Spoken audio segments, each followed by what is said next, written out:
Hey everyone, welcome back to Shop Life. It's a new day. I got a lot of work I got to catch up on. Been extremely slammed. And as you can see, a couple hours ago, I had a little mishap. Got second-degree burns pretty much all down here and on my fingers a little bit. It's not too bad. I mean, it burned still. It wasn't my fault, and it kind of was. I was diagnosing a head gasket, see if it was blown, and the system got over-pressurized. The cap flew off, and I happened to be right there, about to take the cap off actually. The car wasn't all the way to operating temperature, but it was almost there. But anyways, that happened. We're good, about to start working again. So let's see what we have in the shop.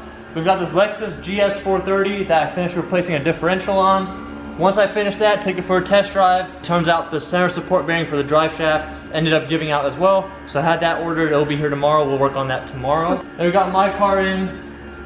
Then we got this 325i. It was having transmission issues, and there was also a coolant leak. I went ahead and diagnosed everything. What happened is the front seal for the transmission blew out.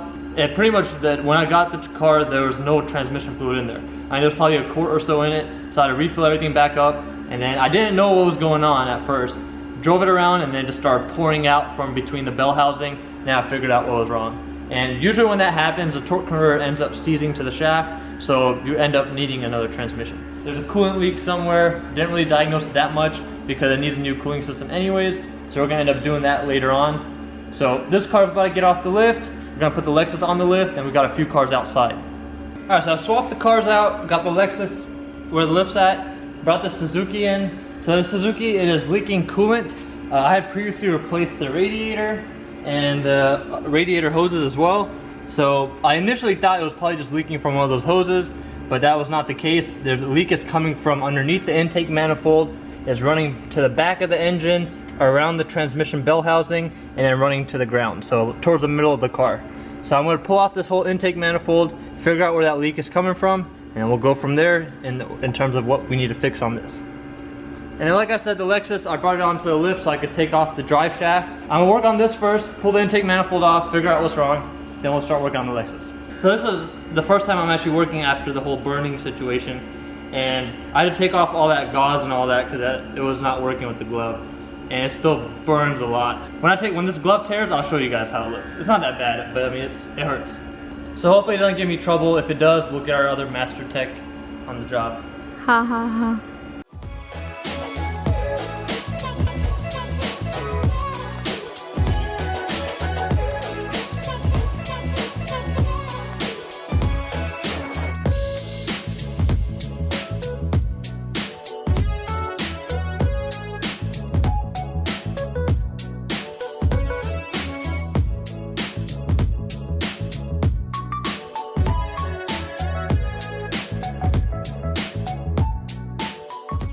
Alright, so I got the manifold off. You can clearly see the leak right down there. Don't worry about all this dirt on top of where the intake manifold is. I'm going to vacuum all that up and clean it up. But you can see the leak down there. It's all puddles. We're just going to end up replacing all these rubber hoses, all the O-rings and gaskets that are in the cooling passages. So I'll replace all that. And working does solve all issues because the redness has went down a lot. You can see the blister right there in this crevice right here. There's a blister. You see that blister right there, and then on my thumb on this side there's a few spots, and then down in there you can see the blister right there. So not too bad. I mean, it burns a lot, especially when you move it around or something like that, but whatever. So I think we're done with this for now. I'll order all the parts in the morning. It's about 4 o'clock right now. So I'll order all the parts in about a couple hours once everything opens up. Now I'm about to pull off the drive shaft off of the Lexus.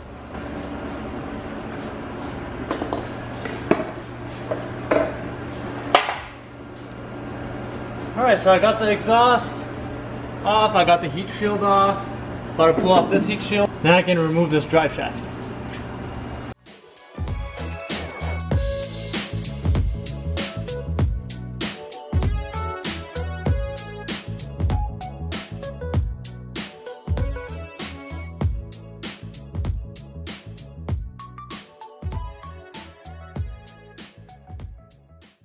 Alright, got the drive shaft off.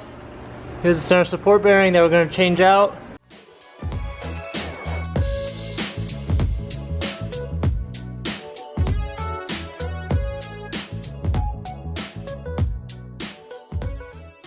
Alright, so Lexus is done. Everything works out fine. I got up to like 75 miles an hour. All good there. Now, I just brought in this Beetle. The customer actually just bought this Beetle.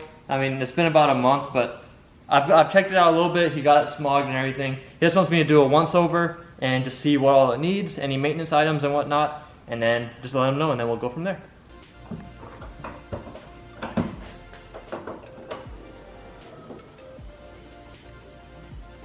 A little coolant leak somewhere. Let's see.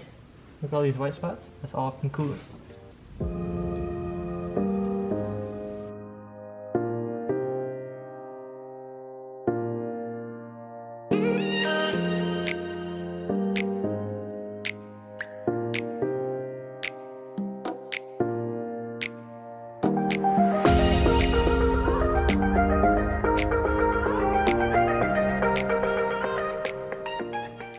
I don't see any major oil leaks.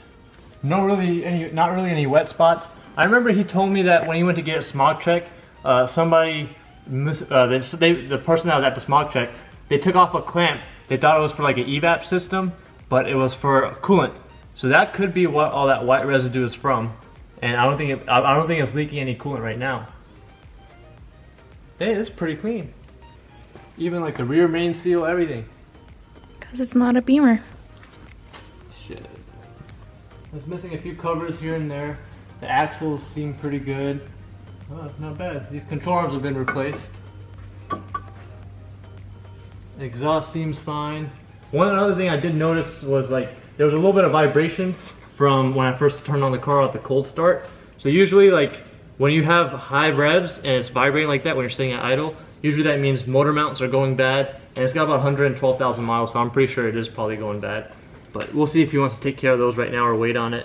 Tie rods, the boots are torn. You might want to get those replaced. Yeah, both of them are completely torn. So suspension wise, tie rods, now I just recommend, he hasn't done an oil change yet since he bought it. So oil change, we'll go and take care of the spark plugs. Valve cover gasket was fine, it wasn't leaking either. So spark plugs, oil change. And change the filters and we're good. Damn, you look good in that.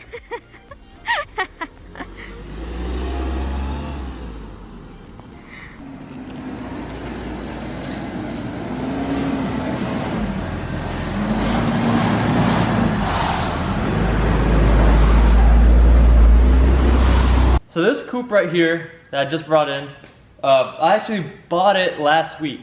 So what happened was I was just outside, I was checking out someone's car. This guy comes up with this coupe and he's like, hey, I saw you on YouTube and I was just rolling by, I recognized the area, and I have this car and it's got a lot of problems. I want to know how much you would charge to fix it. So the main issues were, there was the transmission, the COG, the death light, so pretty much that gear symbol. So he thought the transmission was bad, I thought the transmission was bad. It was stuck in third gear, it wouldn't go anywhere. And a bunch of other issues, I mean there's a bunch of oil leaks, bunch of leaks everywhere. I offered him what the engine was worth because I have an actual wagon that's outside, that's a customer's wagon, that has a blown head gasket that needs a 325i motor. So I offered him about 800 bucks and he accepted the offer. I told him, I mean, it's a reasonable offer, this car's a salvage title, it's got a few things wrong with it, it's got a lot of oil leaks and stuff. So even if you wanted to repair everything to get it back to where it needs to be, you're probably be putting about $1,500 to $2,000 at least. For him, he was happy with it, so I went ahead and bought it. I was able to like diagnose it a little bit. I cleared all the lights, and the transmission light hasn't came back. I test drove it, but there are a bunch of leaks. I mean, as soon as you turn it on, the oil starts dripping. We're just gonna be lifting it up, check out what's wrong with it, see if it's worth fixing or worth, you know, keeping it, or if I should go ahead and part it out.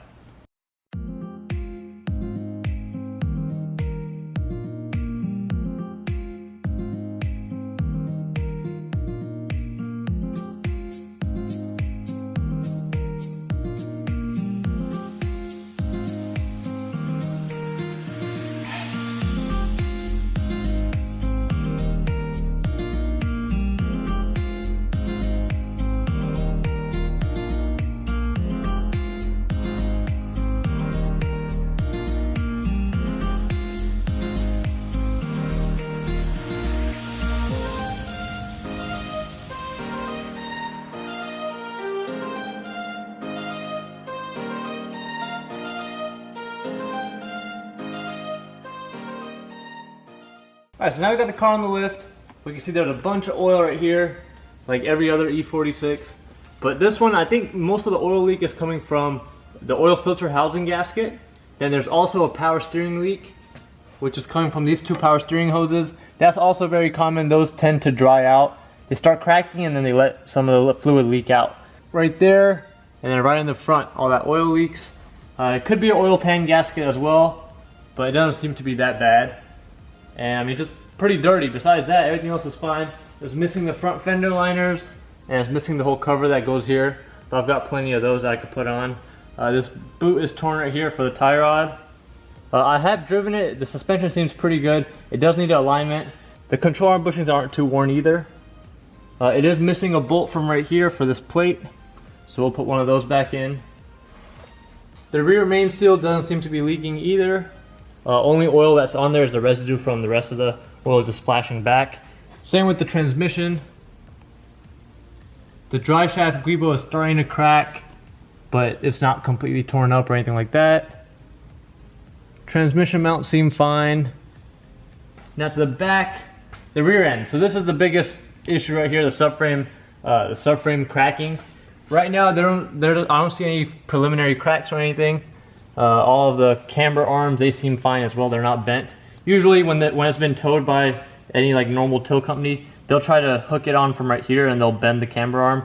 But this one's not. We're good here. All the suspension is stock though. Car has 162,000 miles, so it's probably time for some new shocks and struts. And the differential seal's not leaking either. Axles look fine. We're good. All right, so now here is the reason for the salvage title. As you can see right here, I'm not sure if the camera is picking it up, but this section has been repainted. On top of that, you could tell that's very wavy because it's just filled with Bondo. So you can even see in this little opening right here that it's cracking, and then there's just a whole thick layer of Bondo. You can't even see the body line anymore. It was probably hit on the bottom. I'll probably be able to pull off the side skirt to see the damage even more. And we'll see how bad it is. We'll just drive it around and we'll see how it goes. And then if we decide to like keep it for a little bit or resell it or something, we'll dig into it further and then figure out if we need to do anything so that it's a lasting repair.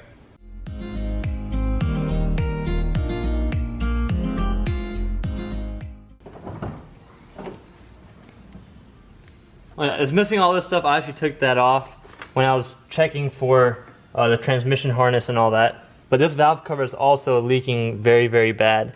So I think it's just these rubber grommets that are between the bolt and the washer and the valve cover. I think all of those are all torn up. Holy shit, that's a big ass spider. Let me check the power steering fluid. It's a little low, but not bad. Oil. Low. It's gonna need another valve cover for sure. It might even be warped and cracked. Also, this stud seems to be broken, so we'll put another stud on there. For the most part, not bad. It just needs to be cleaned up and then fix all the leaks.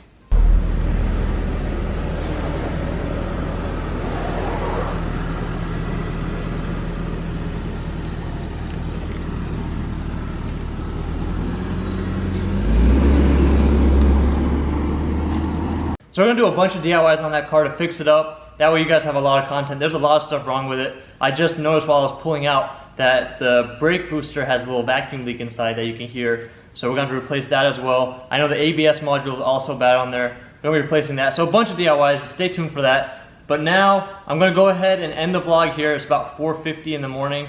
Oh, and by the way, feel free to leave a comment down below answering if you would have bought that car for $800. You guys saw a quick overview. It needs a lot of work, but let me know if you would have bought it for 800 bucks and what you guys think of the car itself. So that's it for this vlog. We're gonna go ahead and start working on that wagon soon. So thanks for watching and stay tuned for the next vlog.